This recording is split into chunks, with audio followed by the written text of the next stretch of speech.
वहाँ पे देखिए न्यूरल कैनल के जो नीचे का पोर्शन है, base of this neural canal, there it is now form allows a passage of spinal nerve. एक प्रोसेस होती है जो स्पाइनल नर्व्स को अलाउ किया जाता है, उससे कहा जाता है ट्रांसवर्स प्रोसेस। अब न्यूरल ऑर्क, न्यूरल स्पाइन और ट्रांसवर्स प्रोसेस, ये तीनों जो पूरा मिला के अटैच होता है हमारे मसल्स के, इसमें हमारे मसल्स में 3 अटैचमेंट हो गए, कौन से?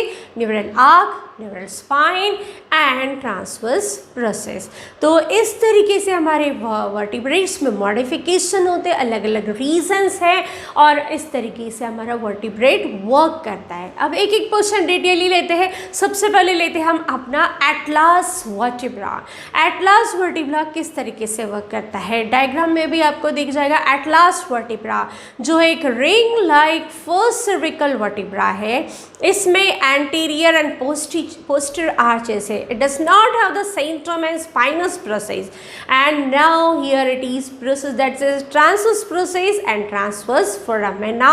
ये जो दोनों भी होते हैं large होते हैं. Vertebral foramina is large and divided into two parts by transverse ligaments, and spinal cord ये दोनों के इसमें से spinal cord attach होती है. एंटीरियर सुपीरियर कहा था मैंने, तो एंटीरियर जो ज़ाइगोफाइसिस होता है ये रिप्लेस्ड करते हैं by attachment with occipital condyle of skull. Occipital lobe जो होता है वो कहाँ होता है? हमारे स्कल में. ये वर्टिब्रा वहाँ पे दोनों एक दूसरे के से कनेक्टेड होते हैं, क्योंकि स्पाइनल कॉर्ड हमारे जो स्कल है एक दूसरे की, हम जो पोर्शन ले रहे हैं नेक, एटलास वर्टिब्रा नेक में होता है, तो एंटीरियर ज़ाइगोफाइसिस जो होते हैं ये रिप्लेस्ड होते हैं, अटैचमेंट होते हैं ऑसिपिटल लोब के साथ, और इसी को कहा जाता है एस जॉइंट. क्या कहते हैं हम इसे?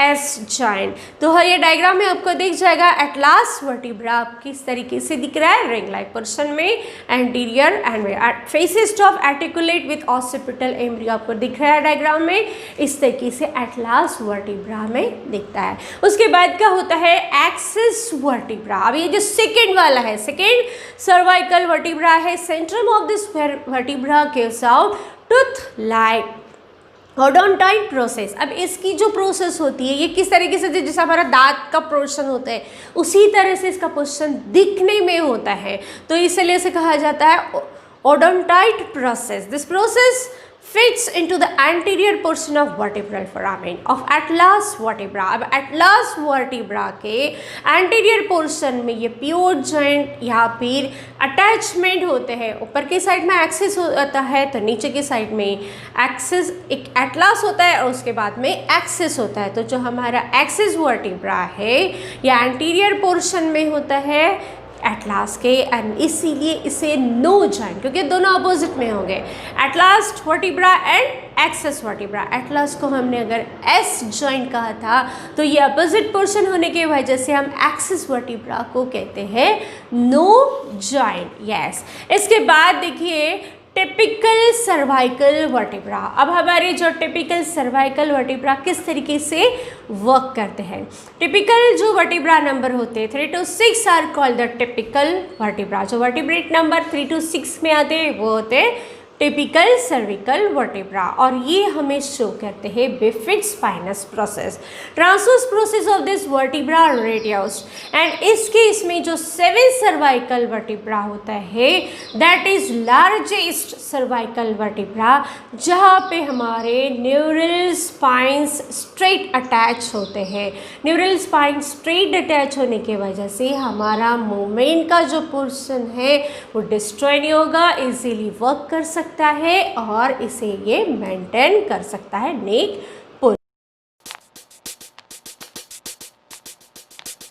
अब इसके बाद ये हो गए हमारी नेक के पोर्शन. अब हम जाएंगे चेस्ट पोर्शन में, यानी कि थोरैसिक वर्टिब्रा में. थोरैसिक वर्टिब्रा ये 12 इन नंबर होते हैं, मोस्टली चेस्ट रीजन में होते हैं. Centrum of thoracic vertebra and heart shape, और इसका दिखता कैसे है वर्टिब्रा? बिल्कुल हार्ट शेप जैसे. And this are the process are well developed except for vertebra number 11, 12. 11, 12 छोड़ के बाकी सब पूरी डेवलपिंग की होती है. तो इसके वजह से इजीली पास हो सकता है। Then thoracic vertebra show facets for attachment with ribs. अब हम ये चेस्ट में है तो यह रिब्स से अटैच होता है, ये यहाँ पे कनेक्टेड होता है। इसका जो हार्ट शेप सेंट्रम है वर्किंग प्रॉपरली करता है, ये अटैच होता है face it for head of rib के साथ, जो कि इजीली सपोर्ट करता है रेस्पिरेशन के प्रोसेस के लिए। उस नेक्स्ट पोर्शन है लुम्बार वर्टिब्रा। अब जो लुम्बो वर्टिब्रा होते हैं ये 5 नंबर होते हैं, ये वेल डेवलप वर्टिब्रा है एंड अ टिपिकल वर्टिब्रा। इसका जो सेंट्रम दिखता है, जो सेंटर का पोर्शन दिखता है लुम्बो वर्टिब्रा का, बिल्कुल किडनी शेप जैसे दिखता है। उसे हमने कहा डायग्राम में body of this lumbar vertebra is just like a kidney of this human being. Then superior articular process दिख रही है एंड इन्फीरियर दोनों थे। स्पिनासिस प्रोसेस उसमें अटैच है। Then it is transverse process is also now there and vertebral foramen जो होते हैं बीच में हो रहे हैं वहाँ पे वर्टिब्रल फोरामेन बॉडी एंड जो ट्रांसवर्स प्रोसेस है इन दोनों के बीच में वर्टिब्रल फोरामेन होते हैं। इसके बाद होते हैं हमारी सैक्रम। जो सैक्रम जो होते हैं ये ट्रायंगुलर शेप, ट्रायंगुलर बोन है जो 5 सैक्रल वर्टिब्रा के से रेडी हो चुका है। रेडी होते हैं ये पेल्विक कैविटी में होते हैं, 2 हमारे हिप बोन्स में होते हैं। Anterior end of the sacrum is broad and posterior end is narrow. Diagram में अब जैसे आपको दिखेगा थोरैसिक सैक्रम एंड कोकिक्स दोनों मिक्स है। तो ये जो पोर्शन में आपको दिख रहा है ऊपर का जो पोर्शन है वो सैक्रम का, नीचे का पोर्शन है कोकिक्स का। तो ऊपर का जो पोर्शन दिख रहे हैं आपको वर्टिब्रल फोरामेनस में fusion of vertebrae can be seen. यहाँ पे वर्टिब्रल फोरामेन जो है एक दूसरे की इसमें अटैचमेंट के इसमें कनेक्टेड है, S1 S2 S3 S4। तो जो हमारे न्यूरल्स होते हैं, न्यूरल स्पाइन्स होते हैं, ये हमें प्रोजेक्टिंग करते हैं डॉर्सल एस्पेक्ट ऑफ स्पेक्ट्रम को। तो इस तरीके से हमें ये सैक्रम जो होते हैं स्ट्रेंथ देते हैं पेल्विक गिटल में। So it gives strength to this pelvic girdle. Okay, अब इसके बाद जो नेक्स्ट है सैक्रम के साथ साथ ही कोकिक्स भी साथ में होता है जो कि 4 कोकिजियल वर्टिब्रे के साथ होता है। It is reduce and does not show the vertebral foramina and spinous process. तो ये शो नहीं करता है वर्टिब्रल फोरामिना। अब तक के इसमें वर्टिब्रल फोरामिना प्रेजेंट था लेकिन कोकिक्स के इसमें नहीं रहता है। And spinous process is also absent in coccyx. Now the transverse process of coccygeal vertebra reduce and it is triangular, एक बोन की तरह भी से प्रोड्यूस्ड है जो कि हमारे लिए एक वेस्टिबल ऑर्गन के लिए तरह वो प्रेजेंट हमारे बॉडी में रहता है। इसके बाद का जो नेक्स्ट है that is now the thoracic cage.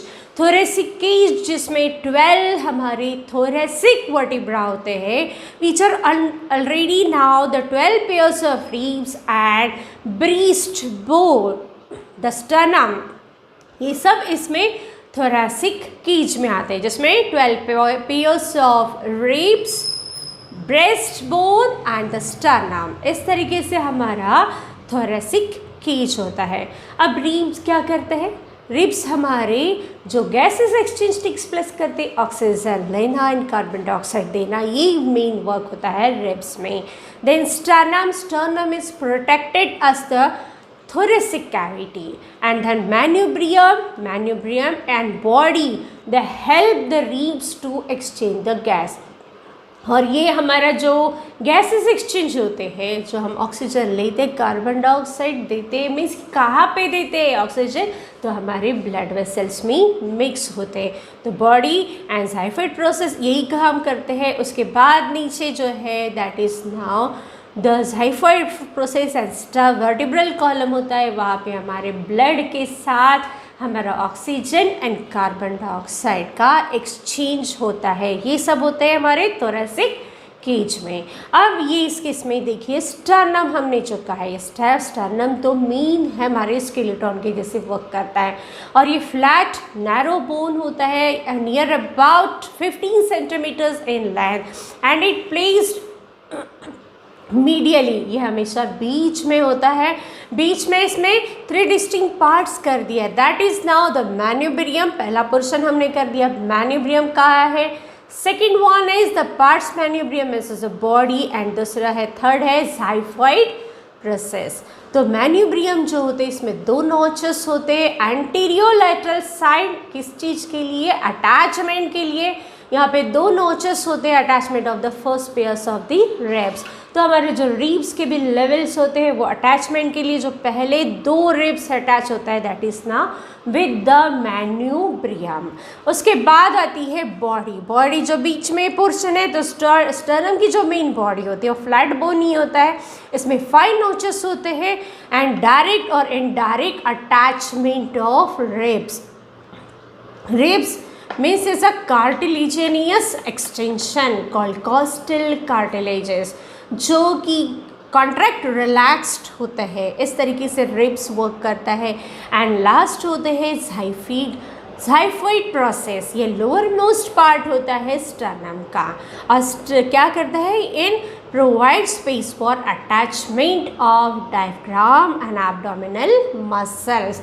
तो हमारे जो गैसेस एक्सचेंज होते हैं, जो हमारे abdominal process and muscles and diaphragm में हमारे क्या होता है, ब्लड के साथ हमारी गैसेस एक्सचेंज होती है। ये प्रोसेस होती है ज़ाइफॉइड प्रोसेस में। एक बार हमने इसे बहुत अच्छे से डिटेयली एक्सप्लेन कर दिया। अब जाएंगे हम रिब्स केस में। रिब्स क्या होता है, रिब्स दिखते में किस तरीके से शेप से दिखते हैं, डायग्राम में किस तरीके से दिख रहे हैं आपको, सी शेप। यस, तो इसका शेप जो दिखता है वो दिखते हैं जैसे सी शेप इस तरीके से। एंड थोरेसिक वर्टिब्रा के साथ वो अटैच होते हैं। 12 पेयर्स हमारे मोस्टली अटैच होते हैं। And he's the head of this attachment posterior end of ribs have two protuberances, the head and tubercle. इस तरीके से हेड जो होता है ऊपरी पोर्शन होता है रिब्स का। हेड जो पोर्शन है आपको दिख रहा हो जिसमें कलरिंग पोर्शन है, जिसमें डार्किश पोर्शन वो हेड ऑफ द रिब है। एंड बाकी का जो पोर्शन है दैट इज द प्रोट्यूबरेंसेस या ट्यूबरसिल भी बोल सकते हो आप।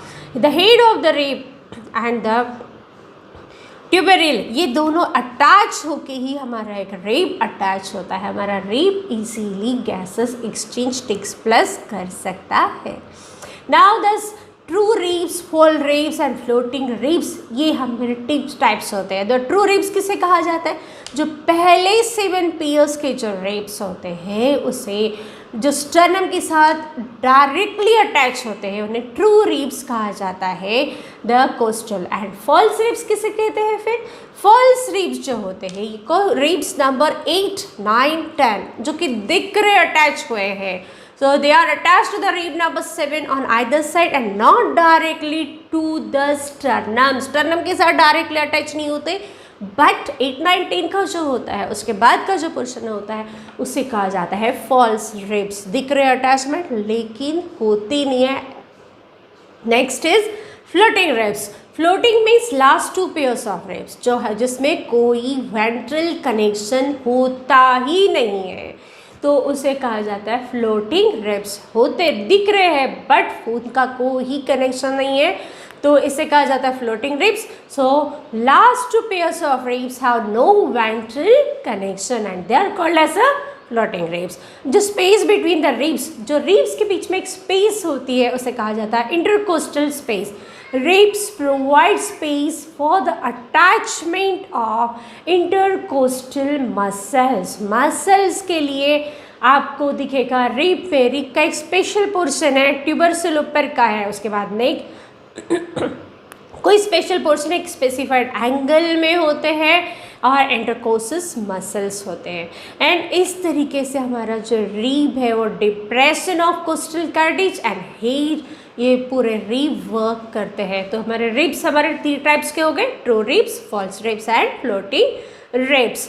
इस तरीके से यही हमने यहाँ पे ये जो पोर्शन था वर्टिब्रल कॉलम ऑफ, यहाँ पे हमने ये देखा that is now the vertebral column of axial vertebra, axial skeleton, vertebral column of axial skeleton, ये हमारा पोर्शन यहाँ पे ख़त्म हुआ। और मुझे लगता है मेरे सभी स्टूडेंट को ये पोर्शन अच्छे से समझा होगा और आशा करते हैं कि हम जो नेक्स्ट पोर्शन जो लेंगे that is now appendicular skeleton. इसे और अच्छे से हम डिटेयली और अच्छे से समझने की कोशिश करेंगे। तो आप इसी तरह मेरे साथ कनेक्टेड रहिए और बायोलॉजी में अपना स्कोरिंग बढ़ाते रहिए। Okay, bye.